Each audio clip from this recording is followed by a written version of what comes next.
Hey everyone, welcome back to the channel. In today's video, I'm going to show you how to resize image without losing quality in Gimp. It's really simple and easy. You can use the scale feature to change or resize any image that you have loaded. To use this feature, all you have to do is go over to the image category in the top and choose here scale image. You have to select this scale image. Now when you choose scale image, you will see the main options. You can change it by modifying the pixels, the inches, any sort of measurement or unit that you see here.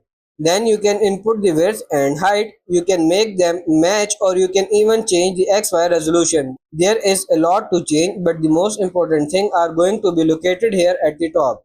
Just pay attention to the width and the height and make sure that you select the proper unit of measurement that you want to use. You can also change the pixels per inch if you want to do this very specifically. Another thing to note this is quality option. When you choose quality, you will see various different options. You have the option to use no interpolation, linear interpolation, cubic and sync.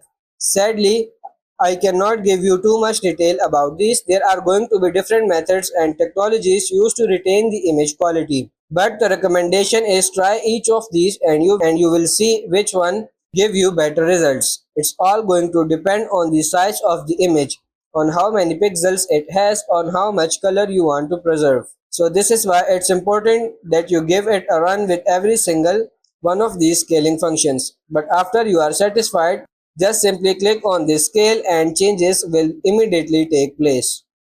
The new resize or rescale image will appear and you can use it however you prefer.